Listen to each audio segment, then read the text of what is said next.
Vimos o modelo atômico de Bohr.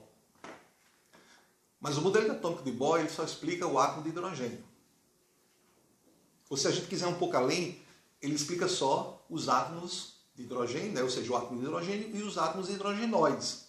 Aqueles átomos que só têm um elétron na eletrosfera. Neste caso, algo teria que evoluir.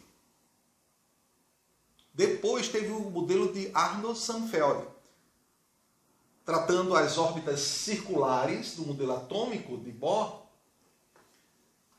tratando a trajetória clássica circular por trajetórias elípticas, na tentativa de mostrar, de representar alguns resultados experimentais com uma divisão das linhas espectrais quando os equipamentos foram melhorando, os equipamentos experimentais. Mas o modelo de Sommerfeld também não conseguiu explicar os demais elementos químicos, os demais espectros atômicos. Então a gente pode dizer que a mecânica quântica, até este momento, até Arnold Sommerfeld, até 1916, nós podemos considerar a mecânica quântica antiga, que vai de Planck, 1900, explicação da radiação do corpo negro, passa por Albert Einstein, 1905, explicação do efeito fotoelétrico, passa pelo modelo de Bohr, 1913, um modelo semiclássico, mas que coloca já a quantização do momento angular, que essas órbitas circulares eram definidas pela quantização do momento angular, que nós vamos falar ainda hoje sobre isso. Chega a Sommerfeld, 1916, mas daí em diante não conseguiu evoluir muito. Então hoje nós vamos falar um pouquinho sobre Louis de Broglie, físico francês, o 7º duque de Broglie. Então, na tese de doutorado de Broglie, ele apresenta uma novidade. E qual é a novidade que ele apresenta?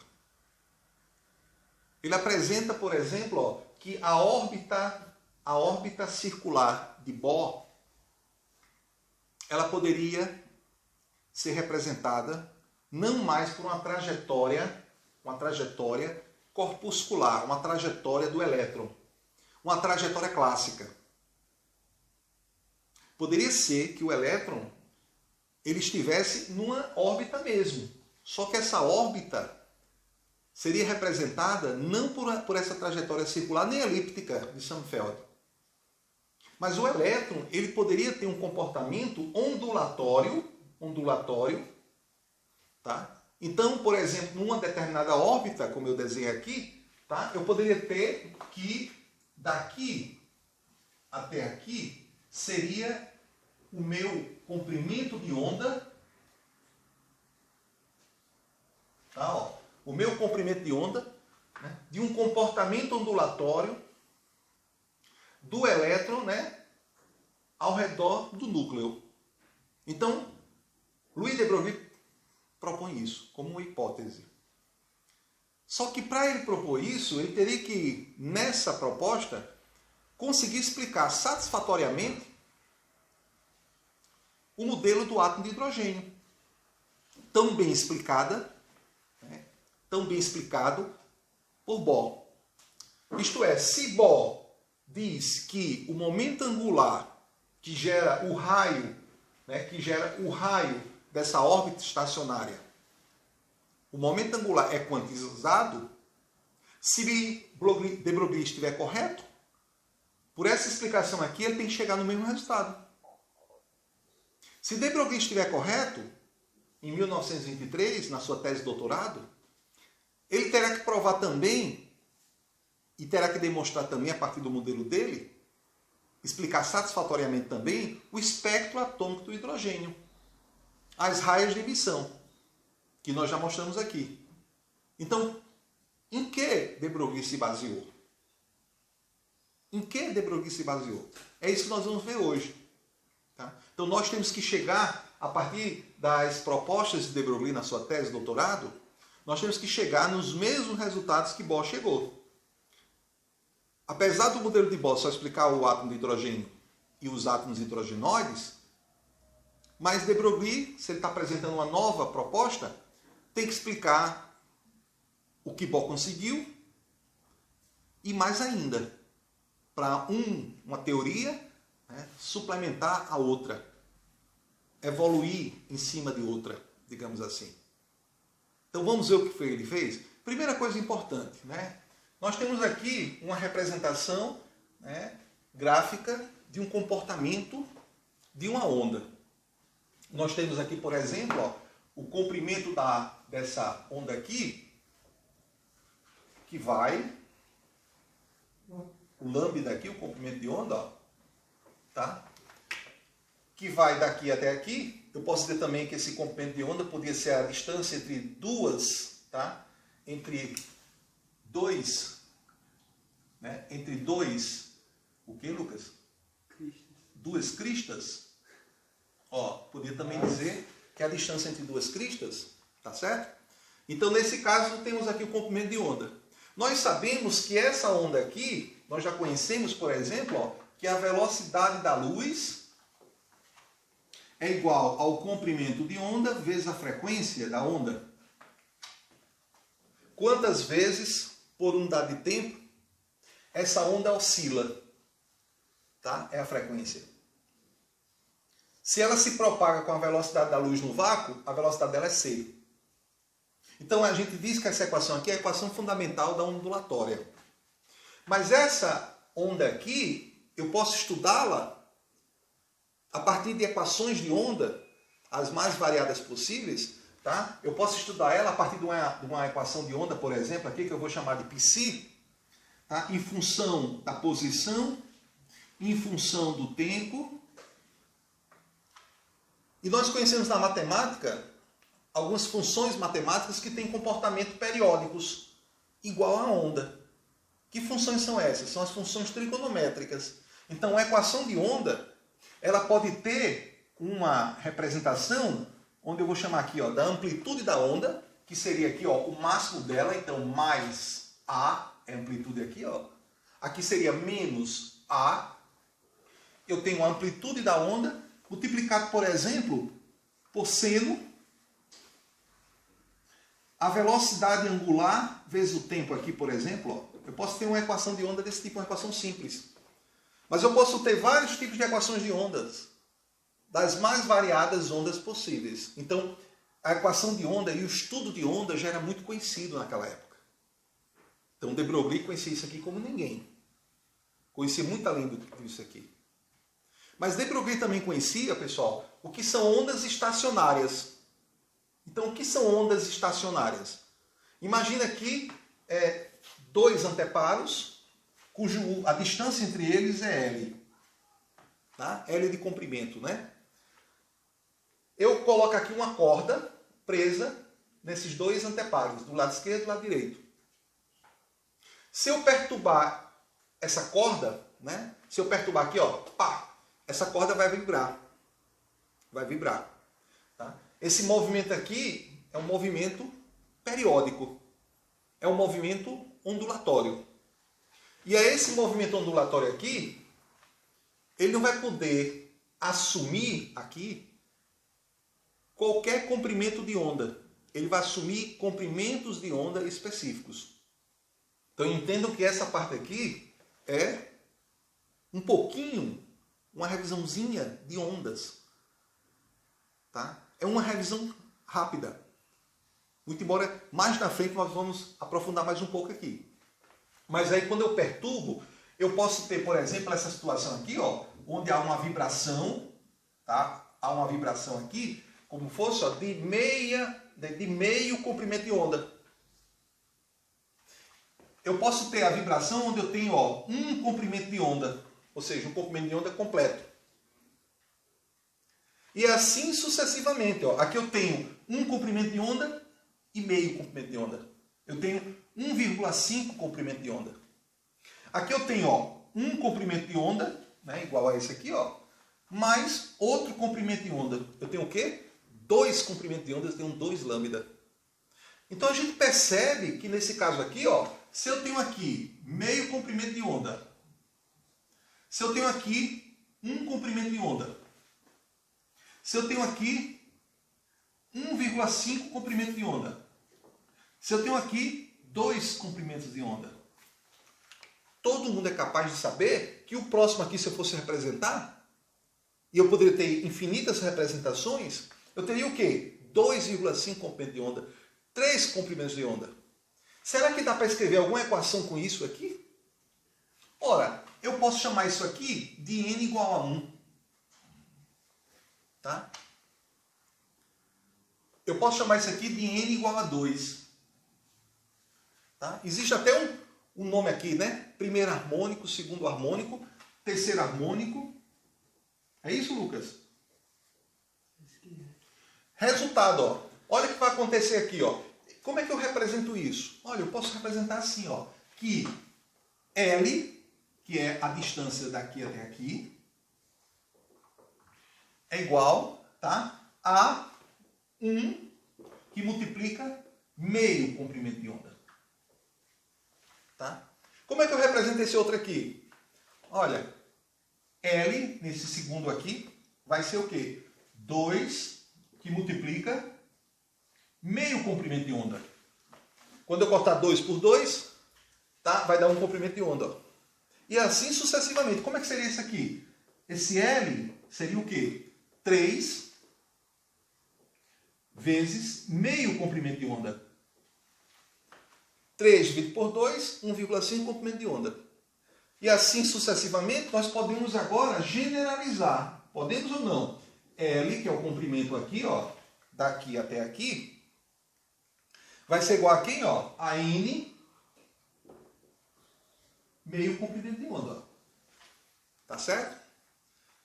Então, a onda que vai ser gerada aqui a partir de uma perturbação, onde os dois extremos são fixos, ela não vai poder apresentar qualquer comprimento de onda. A gente pode perceber aqui, ó, que eu posso dizer que o comprimento de onda sempre vai ser 2N, tá? Vai ser, né, 2Ns aqui, pessoal, o comprimento de onda, ó, vai ser, né, o N está multiplicando pelo comprimento, passa dividido, vai ser 2L dividido por N. Certo? Então, quando o N é 1, se eu conhecer o L, eu sei quanto é o comprimento de onda. Quando o N é 2, eu conhecendo o L, um exemplo aqui, 2 metros, eu vou saber quanto é o comprimento de onda gerado. E assim sucessivamente. Percebemos então, pessoal, tanto por essa expressão aqui, tá? Como por essa outra, que nas ondas estacionárias, essas ondas aqui não poderiam assumir qualquer comprimento de onda, e sim o comprimento de onda vai depender do comprimento aqui entre esses dois extremos e vai depender aqui exatamente desses primeiro, segundo, terceiro harmônico. Então, esse comprimento de onda é o quê? Eu posso dizer que ele é quantizado. Então, isso aqui muito antes na mecânica quântica, muito antes da quantização da energia de Planck, muito antes da explicação do efeito fotoelétrico, muito antes de Bohr, já existia esse entendimento. Todos os físicos já sabiam disso. Então, ora, se a energia quantizada está sendo usada para explicar várias situações, e se existe comprimento, se existem ondas estacionárias que têm esse comportamento também quantizado, será que um está relacionado com o outro? Então, isso era que Louis de Broglie conhecia. Tá? Louis de Broglie conhecia. Olha como é interessante. Olha como é interessante agora. Olha como é interessante. Então, qual foi a ideia de Broglie? Tá? Conhecendo essa quantização aqui que nós vimos, né? Ou seja, que L, a distância entre essas duas extremidades, quando você tem uma corda presa e você perturba, né? Nós vimos, ela vai ser igual a quem? Nós vimos que ela vai ser igual a quem? Vai ser 2 vezes, entendeu? Ela vai ser 2 vezes, né? Tá? Dá uma pausa aí, por favor. O que eu queria dizer é que L, na verdade, né, nós acabamos de ver, tá? Vai ser o quê? N, que multiplica sempre a metade do comprimento de onda. Foi isso que nós chegamos, né? Mas isso nós chegamos nas ondas estacionárias. O que foi que de Broglie imaginou para o caso do átomo de hidrogênio. Olha que interessante, né? Ele imaginou que o elétron, que é uma partícula, que tem massa, poderia estar se movimentando nessa região aqui, né? Circundando o núcleo de uma maneira, de uma forma ondulatória. Se o elétron está se movimentando aqui de uma forma ondulatória, com vários comprimentos de onda aqui, essa onda, primeiro, ela é estacionária. Concordam que ela é estacionária? Essa onda ela não pode ser quebrada. Ela tem que ter começo, né, e fim. Ela tem que ter os dois extremos se unindo, que é o comprimento da circunferência. Olha que interessante. Olha que sacada de de Broglie. Aqui eu tenho um comprimento L. Começo da onda, final da onda. Onda estacionária. Aqui é uma onda infinita. Ó. Aqui essa onda ela vem daqui também. Ó. Certo? Aqui não. Aqui início, fim. Comprimento L. Aqui também. Aqui início, depois ó, fim. Então essa onda ela é estacionária também. Mas não é mais com comprimento L. Ela é com que comprimento? Ela tem um comprimento, pessoal, 2πr, que é o comprimento da circunferência. Esse 2πr vem de onde? Todos nós sabemos que é o comprimento da circunferência, Juraci. É o comprimento da circunferência, professor. Sim, mas de onde vem esse comprimento da circunferência? De onde vem? É se você dividir a circunferência, né, em várias partes, ó. E essas partes aqui equivalem a um R. Então, se você faz ó, um R, dois R's, e vocês estão entendendo que o R seria o raio, então você pegar aqui o comprimento aqui, ó, do raio e transformar em arcos. Um arco, dois arcos, três arcos, quatro arcos, ou seja, arcos cujo comprimento dele é R. Se fizermos isso numa circunferência, em qualquer circunferência de raio R, quando nós terminarmos, vai dar 2 vezes a constante π, que é 3,141513, reticências é um número irracional, raios, arcos de comprimento igual a R. Tá? Então, por exemplo, a natureza quis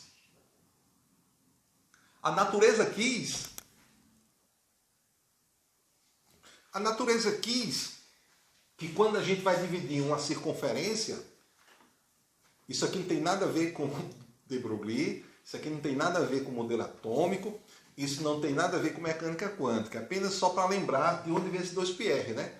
A natureza quis que uma circunferência, ou qualquer circunferência, melhor dizendo, de qualquer raio que você vai encontrar na natureza, que você vai produzir, você vai encontrar, né, nenhuma dessas circunferências você vai encontrar um múltiplo de arcos de comprimento R.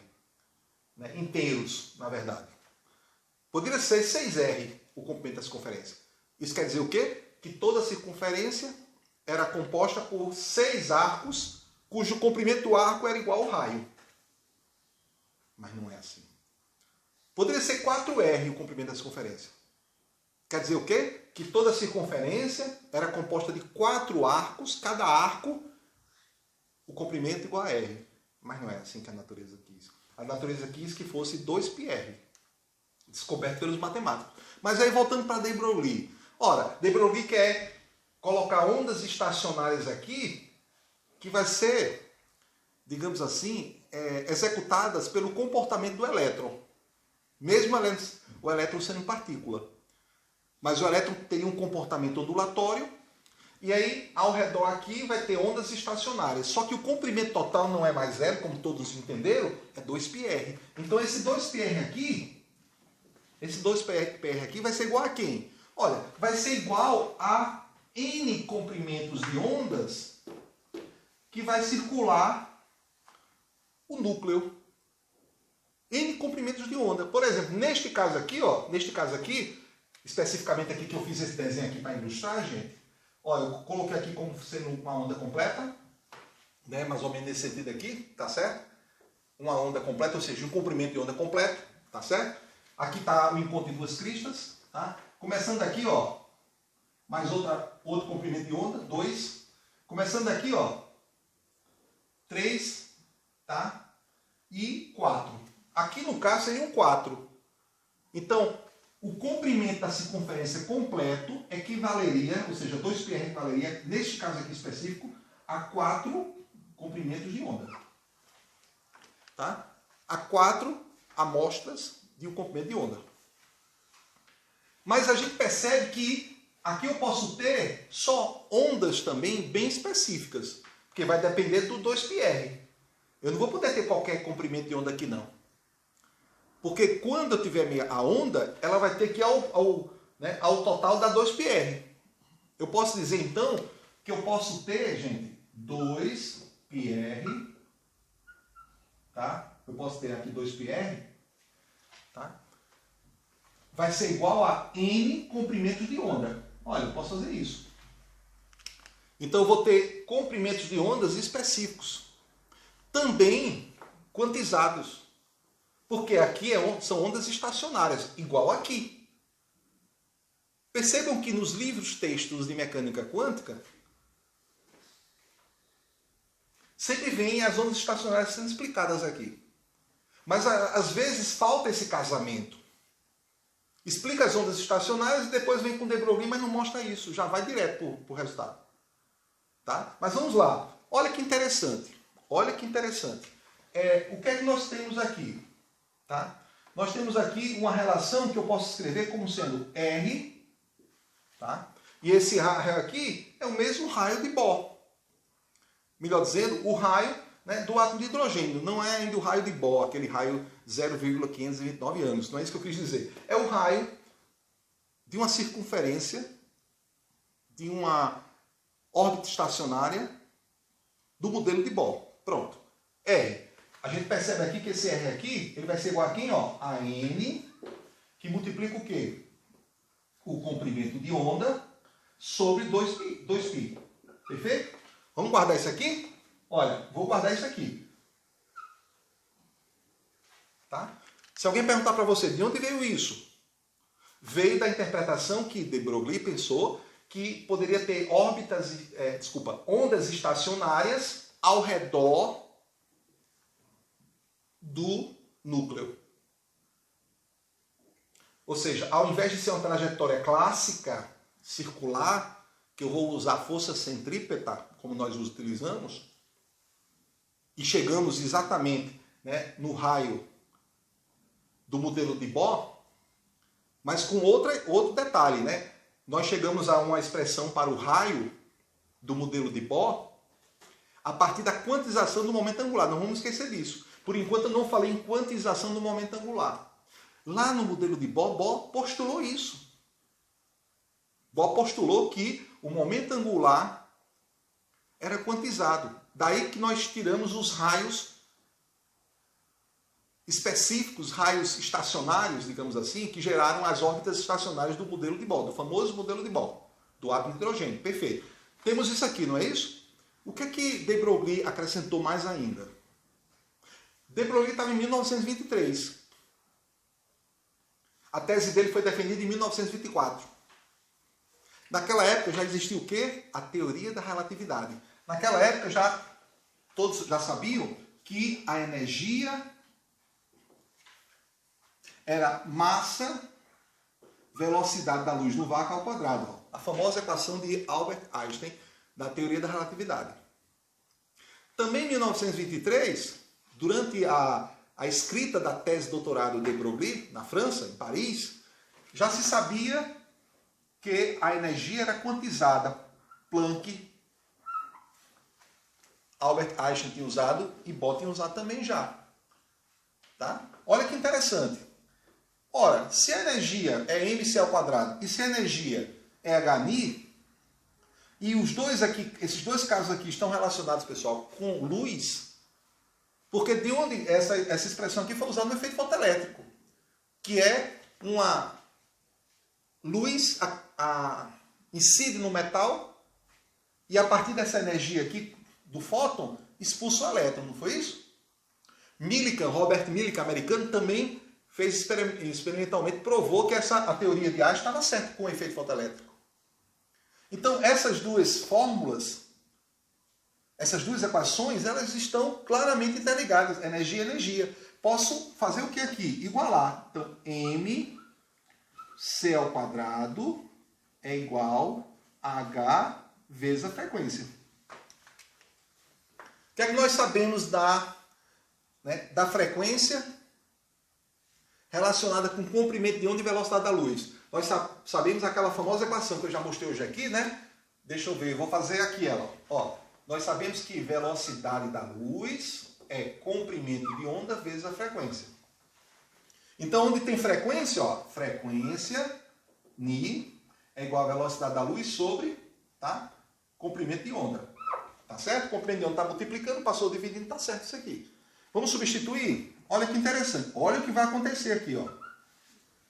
mc ao quadrado é igual a constante de Planck. Quem é a frequência mesmo? C sobre comprimento de onda. Tá bom? Olha, gente, esse C, ele pode passar dividindo? Pode. Quando ele passar dividindo, ele vai poder cortar esse com um desse. Tá? O que é massa vezes velocidade? Momento. Momento linear. Ou quantidade de movimento. Igual a quê? Constante de Planck sobre comprimento de onda. Olha que de Broglie chegou. Uma coisa importante é que essa expressão já tinha sido alcançada, já tinha sido publicada, não por de Broglie. Nós conhecemos muito essa expressão aqui, e aí eu vou escrever aqui, tá? Eu vou dizer, ó, comprimento de onda é igual a constante de Planck sobre momento. Esta expressão aqui, ela é chamada nos livros textos,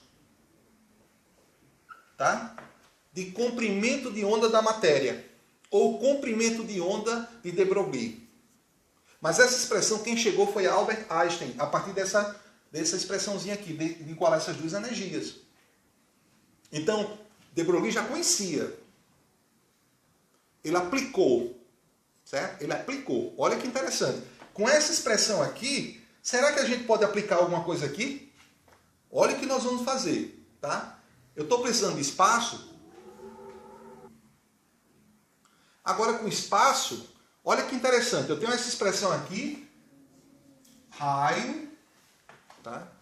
Dessa órbita circular do modelo de Bohr, só que agora imaginando, né, que em torno dessa órbita circular, nós temos agora, tá, a propagação de uma onda, mas é uma onda estacionária. Igualando essa onda estacionária a 2πr, que é o comprimento da circunferência, de Broglie chegou a essa expressãozinha aqui, ó. N é igual ao comprimento de onda sobre 2π. Lambda sobre 2π.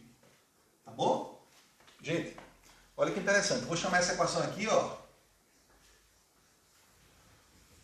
de 1.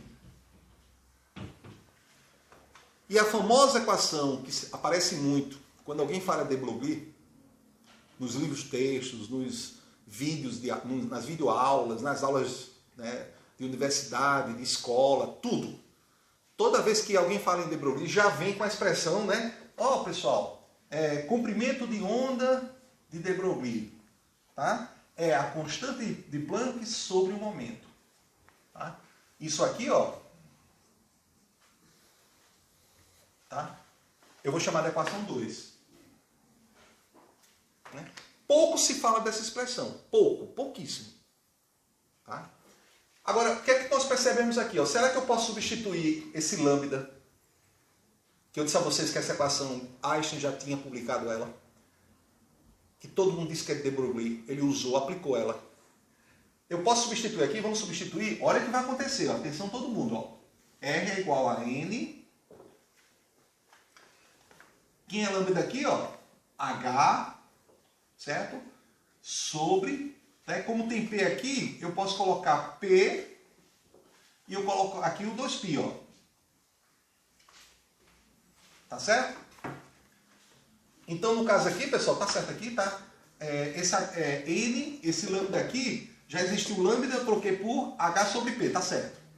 E o 2π eu repeti, tá certo, tá certo. Olha que interessante. Alguém conhece isso de algum lugar? Alguém conhece? Ora, esse raio vai ficar N, H sobre 2π, constante plano sobre 2π, nós usamos aqui pela primeira vez, eu disse que ia aparecer muito, né? H cortado. Sobre o que é momento linear? Nós usamos aqui o momento linear mc, velocidade da luz no vácuo. Mas considerando que o elétron é que vai estar numa trajetória, ou melhor, o elétron vai estar num comportamento ondulatório, de acordo com essa ideia de de Broglie, com essa hipótese de de Broglie. Essa velocidade aqui, ó, né, o momento, eu vou chamar de IV, mv, que aqui é a velocidade do elétron. Tá? E o elétron não tem a velocidade da luz, no vácuo, pelo menos, né? Então, nesse caso, ó, essa expressão aqui, se vocês lembrarem bem, é exatamente a expressão que Bohr chegou em 1913 no seu modelo, no seu famoso modelo atômico de Bohr. Essa mesma expressão. E ainda mais. Olha que interessante, ó. Produto dos meios igual ao produto dos extremos.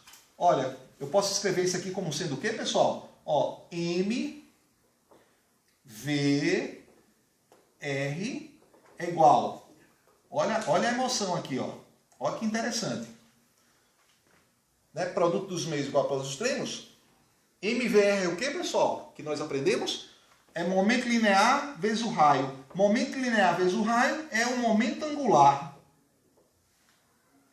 É igual a N vezes H cortado. O que é isso aqui? Quantização do momento angular que foi proposto por Bohr. Bohr propôs isso aqui a partir, pessoal, de um postulado. Olha que interessante. Bohr propôs a partir de um postulado, sem explicação. Com esse postulado, Bohr chegou ao raio estacionário. Bohr chegou a órbitas estacionárias. Mas a explicação não existia. De 1913 a 1923, 10 anos, 10 years, não tinha explicação. Por que o momento angular de Bohr era quantizado. Mas de Broglie, com a sua hipótese, conseguiu chegar na quantização. Imagine isso na defesa de tese de Broglie. Repercutiu na Europa toda. Isso vai mudar a mecânica quântica. Isso vai mudar a mecânica quântica. Se chegamos até aqui por de Broglie, chegaremos com certeza, gente, na equação de energia, que eu já expliquei por Bohr, que foi a partir disso aqui, e foi a partir da quantização, tá? Nós vamos chegar no mesmo resultado. Não tem... Ou seja, de Broglie consegue explicar o átomo de Bohr, o modelo de Bohr, melhor dizendo, consegue explicar a quantização do momento angular e cria a hipótese que o elétron, mesmo sendo partícula, portanto, a proposta, né, de Broglie, 1923, da defesa da tese dele de 1924, que ele introduz agora que a mecânica quântica, lá começada por Planck, pela primeira vez tem algo relacionado com ondas. É daí que nós podemos dizer que a partir desse momento há um divisor de águas. A partir deste momento nós temos o quê? O início da mecânica quântica ondulatória. O elétron, ele é partícula, mas ele tem um comportamento, pessoal, ondulatório, e se ele tiver esse comportamento ondulatório, se ele tiver esse comportamento ondulatório, se consegue explicar o modelo do átomo de Bohr. Se consegue chegar e explicar o espectro atômico do hidrogênio. Então, a partir disso, possa ser que os próximos átomos não tinham sido explicados pelo átomo de Bohr, pelo modelo de Bohr, porque a trajetória era clássica, era circular. O elétron foi entendido como partícula. Mas se entender o elétron agora como onda, a massa do elétron é tão pequena, que pode ter comportamento ondulatório em alta velocidade. E se isso acontecer, as equações de ondas que já se conheciam terão que ser imaginadas agora para o elétron. E uma coisa importante que a gente pode explicar também a partir disso, né? A partir disso, nós podemos explicar. Isso tudo que foi demonstrado aqui, dentro do trabalho de Broglie, na sua tese de doutorado, e que depois, pelo resultado que ele alcançou, ele ganhou o Prêmio Nobel de Física, teremos que agora entender um detalhe bem interessante que geralmente nas explicações didáticas se usa para explicar a ideia de Broglie. E qual é? Ora, a natureza da luz.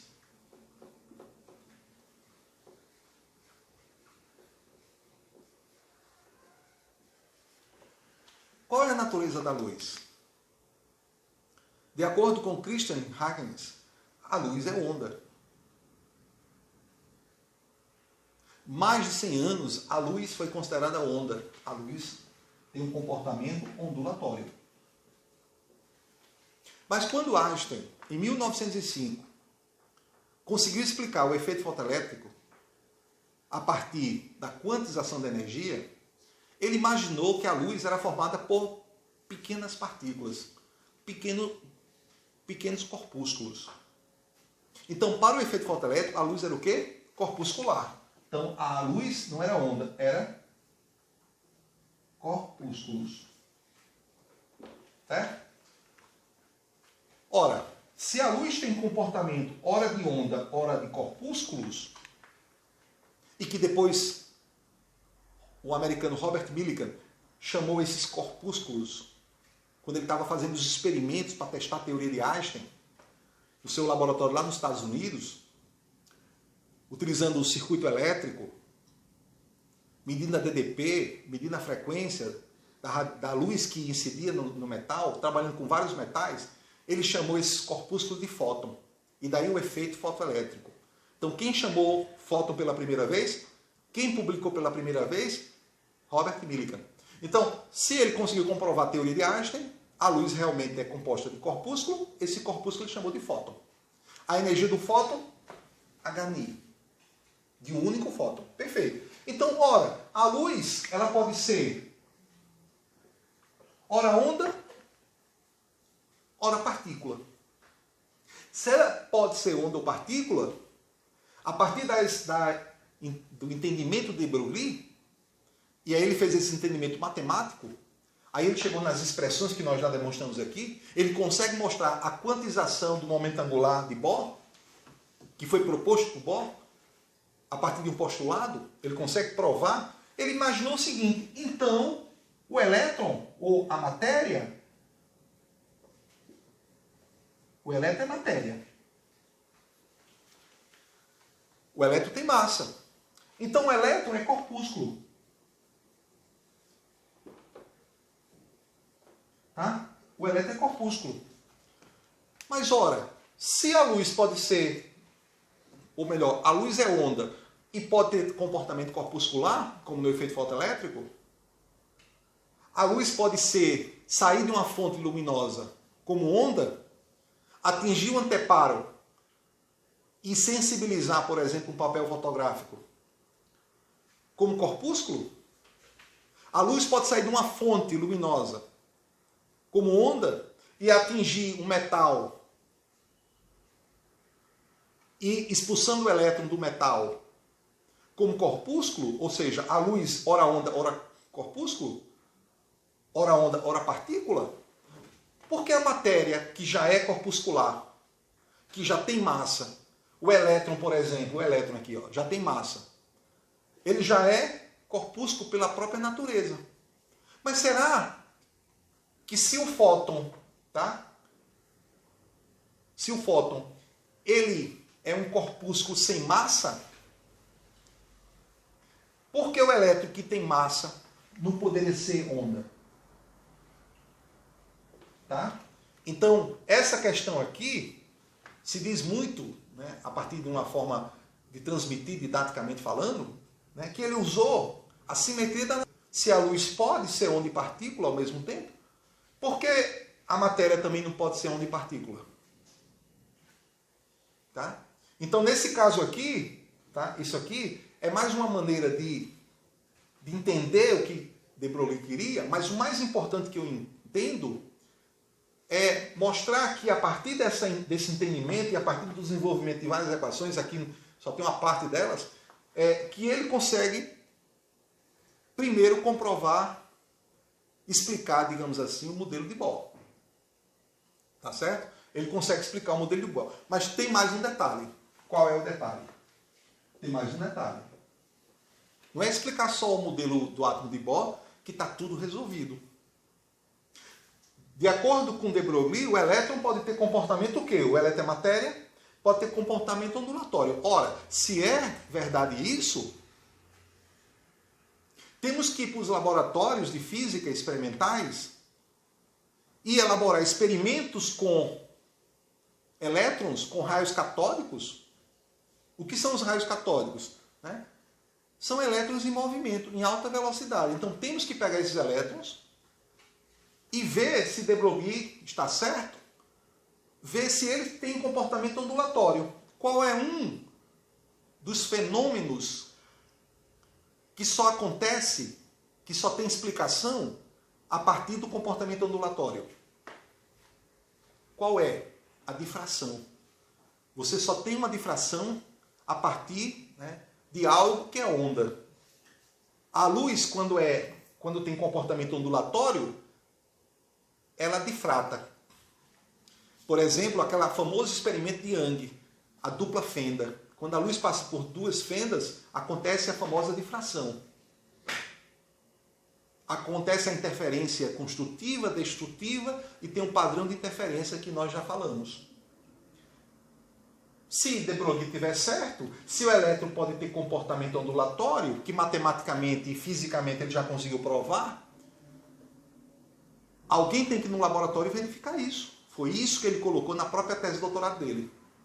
Ele solicitou que os físicos experimentais, inclusive o irmão dele era físico experimental, mas não era dessa área, trabalhava com radioatividade e outras coisas, mas trabalhava também com espectroscopia, mas não trabalhava com, né, digamos assim, não tinha um aparato experimental para poder provar isso. Ele solicitou aos físicos que testasse se o elétron tem comportamento ondulatório. E aí dois americanos, Davidson, tá? E Germer, nos Estados Unidos, né?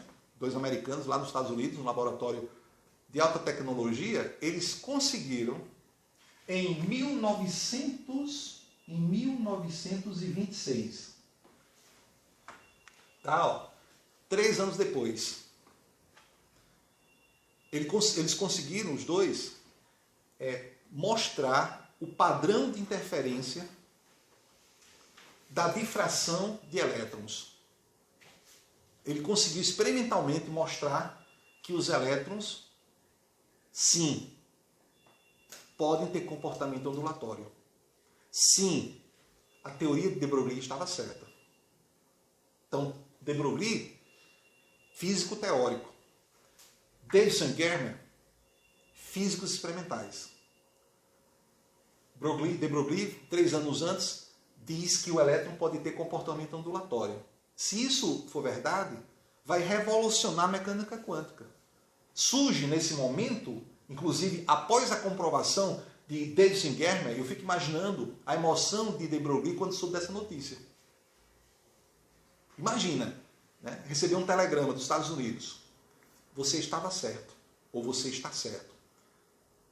Foi daí que ele ganhou o prêmio Nobel depois. Né? O que você disse, conseguimos comprovar no laboratório. O elétron, ele tem comportamento de onda também. Ele tem um comportamento o quê? Dual. Tá? Dual.